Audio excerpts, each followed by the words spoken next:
channel, guys. It's Miss May here, One Fab Teacher.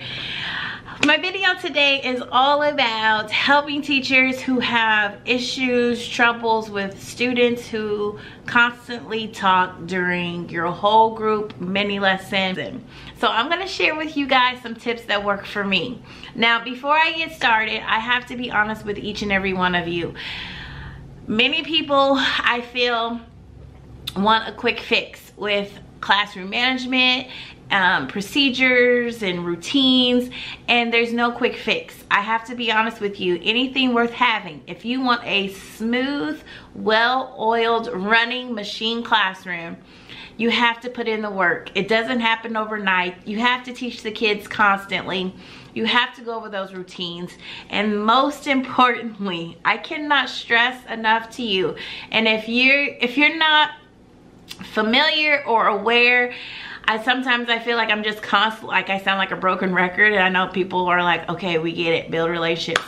But my dear friend, Real Rap with the Reynolds, CJ, he will preach to you too. He will tell you too that building those relationships, if you're not familiar with his channel, click the card here, but he will tell you too that relationships are key first. So what I'm about to show you and teach to you, these things don't work if you don't have a relationship with your students.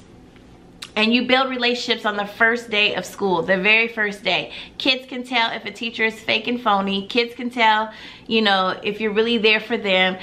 They know, they truly know. So I highly suggest you eating lunch with your kids that first week of school, just building a good relationship, leaving them positive notes, letting them know that you care, because then when you do these types of things, it's like, oh, I don't want to hurt my teacher's heart.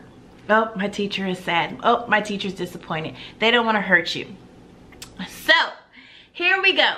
So, for example, you have this lesson going on. You're doing your mini lesson. You're sitting there. You have your chart. Your kiddos is right there in front of you, crisscross applesauce, ready to listen, ready to learn, and you're teaching. Okay, and you notice there's maybe one or two kiddos that are constantly whispering to each other while you're teaching. Because let's face it, sometimes we have to turn and write what they say, their responses, and then the moment we turn, what's going on? Somebody over here is chit-chatting that we can't see. We can hear them, but we can't see them. So this is my first thing that I like to do. The first thing I do is I just stop. I could be in the middle of teaching a lesson. So boys and girls, today we are going to compare fiction and nonfiction. Does anybody know what does it mean when we compare two different things? And so then I go over here and I make my Venn diagram, and then I notice that somebody over here is talking. And so at first I ignore it. I think, okay, they'll come on, they'll say whatever, they'll get back on focus. But man, you're still talking to your kiddos and you're talking about the differences between fiction and nonfiction. So who can tell me, what is fiction? Tell me a feature that is in fiction books that you notice are always in fiction books. And then I'll say, Harper. And Harper will say, characters. And I'll be like, oh my gosh, characters is right. Kiss your brain, sunshine. And so you're writing characters on the fiction different side of the Venn diagram. Kids are still talking. I'll just put my pen down and I'll just sit.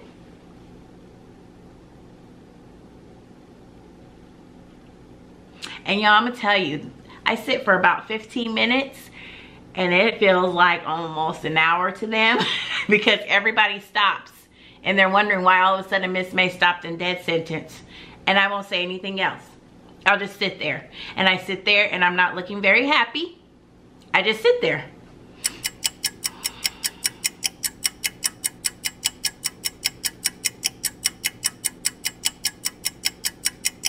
And then I go back and I continue on with the lesson. Now, let's say, take my shirt off, y'all. Okay, so let's say that, let's just say that doesn't work. Now I will say a lot of times that will work for me.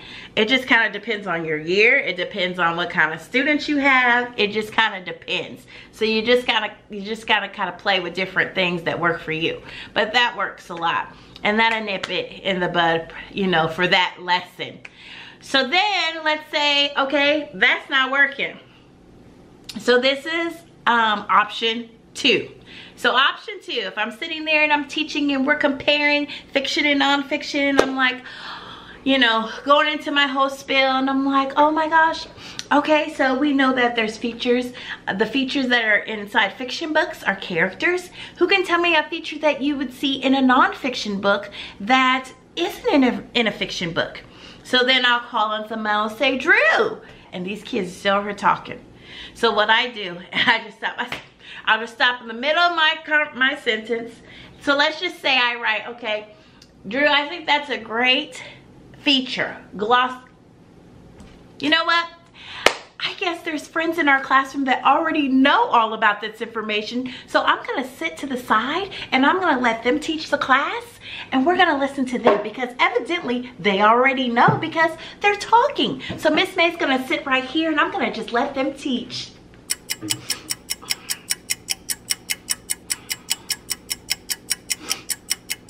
Oh, I thought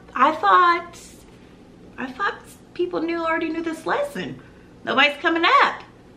I hear talking going on, so that's telling me that you already know this information and you feel like you don't need to listen to it. And I never call out a kid and say, you know, so-and-so.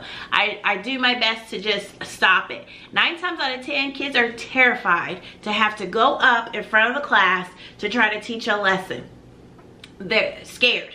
And 9 times out of 10, that works. That truly works. And I usually sit there for about 15 seconds, you know, and that usually stops my kids from talking. So that's another option. Another option would be kiddos need to practice during recess time. I'm not a believer in taking away a whole recess because I feel like kids need to go out and play. I don't feel like kids sitting out against the wall or walking laps or whatever people do for a punishment for recess. I don't think it works because I feel like as a kid, they're not thinking and processing the reason why they're sitting out for recess. They're thinking about, whoa, that looks like a cool fun game. Whoa, did you see her do that flip? They're not thinking about the reason why they're sitting out. So we have to be mindful when we do no recess, because I don't think no recess is effective unless you have a piece that goes with it. So if I have a student that is constantly talking while I'm talking, they're gonna have to come in and they're gonna have to practice what that looks like. And when they come in and practice, it's not a fun situation. I'm not happy-go-lucky Miss May, sunshine, rainbows, and you know, unicorns. I am, this is what we're doing. So we have to do this because you chose to talk while I was doing the lesson. So now you're gonna have to learn this lesson on your time. So you can either learn it on my time, which is reading time, or you're gonna always have to do it on your time. So I use that verbiage a lot. My time, your time. And so I just kind of talk to them about, you know, we just kind of talk about the process, what it means to sit on the carpet, what does it look like, and then I have them write something. And 9 times out of 10, kids do not want to sit down and write something. And that's basically what I do. They have to sit and they have to write some type of, you know, apology, explaining, or some type of, they have to write what the rule is when they sit on the carpet. So the rule when we sit on the carpet is this, and this is why. Usually they don't like doing that, so it kind of nips it in the bud. Now if you have children that are constantly talking out, you know, it could be something beyond what's going on in the classroom. It could just be a kid has attention issues, and that could be something that, you know, you may need to start doing some data tracking on, where you're noticing off task, where you're just doing tallies off task when a kid is not on track focusing. You can also, you know, talk to your behavior coaches if you have one in your building, suggestions on, you know, motivating a kid to want to be on task. And I know a lot of people say, you know what, they should, Miss May, they should already know. They're kids. They should be well behaved. They should already know. That is true. But you have to think about it too. There's a lot of adults that should already know. Like, you go to staff meetings and adults talk when they shouldn't be talking. It's rude. And it's the same with kids. So I just feel like it's just important that you just gotta figure out techniques and things that work for you. I know by me just stopping and not saying a word, now I feel like it works because I feel like my kids don't want to disappoint me. Why don't they want to disappoint me? Because they know Miss May cares about them. Miss May has built a relationship with them. They feel bad that they have disappointed me. So I feel like that's the reason why it works. And that's why I stress to everybody so much the importance of building those relationships. If you have not watched that video of mine, I'll put a card here, link in the description box, but it's part of my whole classroom management series, which I'm going to continue to add on to for you guys. But I know many have asked me, Miss May, I have kids that constantly talk when I'm teaching a lesson. Those are some of the suggestions that I would implement if I were you. Now, if it's a bit more severe, then that's where I would start doing some type of behavior chart. I know in the past I've done an index card, and you can mark like 3 rows of 3 or 3 rows of 4, and every time you notice that a kid is on task while you're sitting there teaching a lesson, you know, you can have a signal like a wink, or I know I've done where I take my finger and I'll go like this. That means put a sticker on a dot, and it's just a code that you and that child know, and that lets them know that you notice that, okay, you're on task, you're doing the right thing, go add a sticker. Or, you know, a wink, go add a sticker. Or they know if you do that, add a sticker.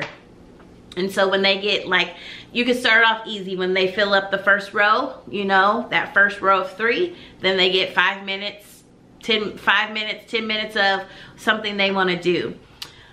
And then you just kind of build it up, and eventually that habit of sitting there on the carpet talking gets nipped in the bud. A lot of it is maturity too. But those are just the techniques that I like to use that work for me. 9 times out of 10, a kid doesn't want to get up in front of the class and teach something that they have no clue about or they're not familiar with. And, you know, I would not call a kid out by name. I would just, you know, y'all, I get dramatic. You know, if there's kids talking, I'm like, oh, you know. Or there's times where I'll stop and I'll say, you know, my heart is so sad right now. And the reason why Miss May's heart is so sad is because I get up every morning early to prepare for our day and to make sure that I am teaching you the best that I can with the best materials that I have. And people want to talk while I'm trying to teach a lesson. That breaks Miss May's heart so bad. And y'all, I know for me, when I taught 3rd grade it broke their hearts. And when I'm teaching 1st grade, it breaks their hearts. But it works, guys, if you build a relationship. I can't stress to you enough. It also works if you're consistent and do it constantly. Please, you can't, I've had people email me, you know, after a week of trying something and saying it's not working. My friend, it's gonna take work. It may take 3 months. It may take 4 months. I don't know, but it's gonna take time. And like I said, anything worth having, and for me, a well-run, well-oiled running classroom is worth it. It's worth my sanity. It's worth my students' sanity. It's worth the parents' sanity. It's worth my teammates and their sanity. It's so worth it in the end when you put in the work. But you gotta do the work, and you can't expect poof. It works.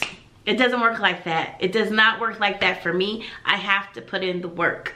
But my #1 goal for you is to build that relationship. So then when you do have to redirect and you do have to talk to a kiddo, they're gonna be more sad to hurt you more than anything. But if you don't care about them and they know you really don't care, do you honestly think they're really gonna give a flip about you saying, come teach the class? or you being quiet for 15 seconds.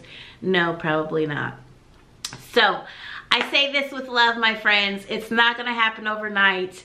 Please don't email me after a week and say, Miss May, this didn't work. Like, you have to give it time. You have to put in the work. You really, really do. So I hope that little snippet helps you with your whole group mini lesson when you're teaching and you have talkers. I hope that helps you.